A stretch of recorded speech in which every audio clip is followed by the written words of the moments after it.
All right, today we are tackling a huge idea, one that gets people fired up no matter where they fall on the political spectrum. We're talking about universal basic income. So, is it a silver bullet for solving poverty and inequality? Or is it some kind of trap waiting to be sprung? Let's dig in. Just imagine this for a second. Every single month, a chunk of money just shows up in your bank account. It's from the government.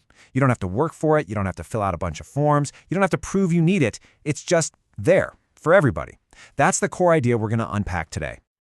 So, what exactly are we talking about when we say universal basic income, or UBI for short? It's a concept that's actually been floating around for centuries, but it has absolutely exploded back into the mainstream conversation recently. I mean, the definition is pretty much right there in the name. Universal means everybody gets it, whether you're rich or poor. Basic means it's supposed to be enough to cover your essential needs. And here's the really radical part: income. We're talking about an unconditional cash payment. It's not a voucher for food, not a subsidy for housing, but actual money that you can spend however you see fit. So why is this idea suddenly popping up everywhere? Well, a big part of the answer is actually coming from Silicon Valley. You've got tech leaders and researchers looking at the AI and the robots they're building and asking a really serious question. What happens when machines can do most of the jobs that humans do today? For a lot of them, UBI is a potential answer for a future where jobs might be a lot harder to come by. Okay, so let's start by looking at the arguments for UBI. Proponents will tell you it could slash poverty, improve people's health, and give them the freedom to, go back to school or even start a business. But what about all those common objections you hear? Well, we actually have some real-world data on that. This is always the #1 question that comes up, right? If you just give people free money, why would they even bother to work? And you know what? It's a totally reasonable concern. But the results we've seen from dozens of pilot programs all over the world, well, they might just surprise you.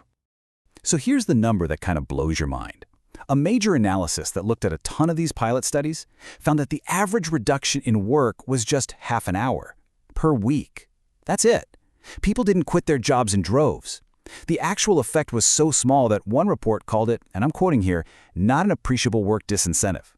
And what about that other big fear? The people are just going to waste the money on frivolous things. Well, again, the evidence tells a completely different story. Across all these studies, people consistently spent the cash on necessities. We're talking about putting food on the table, paying the rent, covering transportation to get to work, and buying things their kids need. There's almost no evidence of increased spending on so-called vice goods like alcohol or drugs.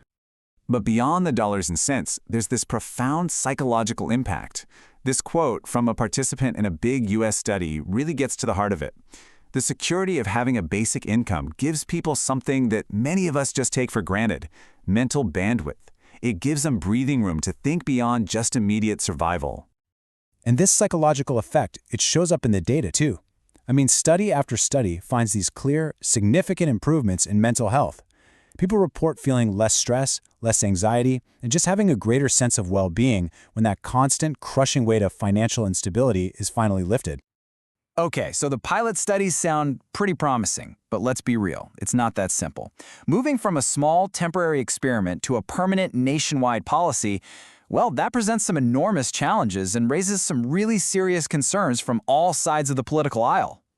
Let's talk about the elephant in the room, the cost. It is astronomical. One really detailed economic model looked at what it would actually take to fund a UBI of $12,000 a year in the U.S. And their conclusion, you would need a national consumption tax. Think of it like a sales tax of nearly 30%. That is a massive tax hike that would hit everyone. And this gets us to the trap in our title. See, both the left and the right see a potential danger here, but they see completely different traps. The right worries that a nationwide UBI would just kill the incentive to work on a scale that these small pilot programs can't possibly predict, creating a society dependent on government checks. The left, on the other hand, they're afraid that UBI will become a Trojan horse, a convenient excuse for politicians to tear down all the other social programs, like food stamps, housing aid, and healthcare. This quote from a socialist discussion board really captures a deeper critique from the left. The idea is, even if UBI helps people in the short term, it doesn't fundamentally change the economic system. For some, it's just a way to make capitalism a little more bearable, a band-aid that keeps the existing power structures in place and prevents a more radical change in society. So on one hand, we have this compelling evidence for UBI's benefits, And on the other, these massive concerns about its cost and its consequences. How do we square that circle? Well, it turns out the answer isn't really about whether UBI is good or bad. It's all about how it's designed. This is the absolute crucial point. UBI isn't just one single policy. Think of it more like a framework. And its real-world impact, whether it ends up being a progressive tool for equality or a libertarian plan to shrink the government, depends entirely on the nuts and bolts of how you pay for it. And to get our heads around how this works, let's use a simple analogy. Just think about a theme park. Okay, imagine everyone pays a flat entry fee to get into the park. That's our consumption tax. But the moment you walk through those gates, you get a voucher for food and drinks. That's your UBI payment. Now, if you're a family on a budget, that voucher might be worth more than your ticket price. You actually come out ahead. But if you're a big spender buying all the expensive souvenirs and meals, your entry fee is way, way more than what that little voucher is worth.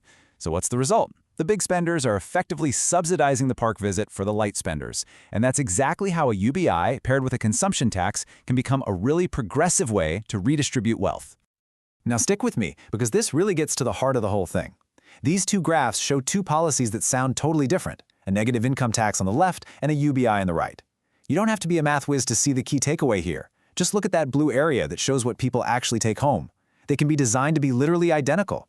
This proves that the name of the policy doesn't matter nearly as much as the math behind the scenes that decides who pays and who benefits. And that leads us to the central paradox of universal basic income. It's not a left-wing policy. It's not a right-wing policy. At the end of the day, it's a tool.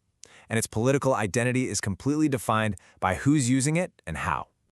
I mean, just look at these contradictions. You've got some libertarians who love UBI as a way to replace the entire messy welfare bureaucracy with one simple cash payment. Then you have other libertarians who hate it because they fear a massive expansion of government power and taxes. You have some socialists who see it as a tool to give workers more bargaining power. And then you have other socialists, like we saw, who view it as a capitalist trick. It's all over the map. What this means is the entire conversation has to shift. The question isn't just, should we give people money? The real questions are, what problem are we actually trying to solve? Are we trying to get ready for automation? Are we trying to eliminate poverty, simplify government, empower workers? Because the design of that UBI is going to look radically different depending on your answer. And that really is what it all comes down to. Universal basic income forces us to confront these really fundamental ideas about work and value and what it means to be a community. The debate isn't truly about this one policy. It's about the principles we're going to use to build the society of tomorrow,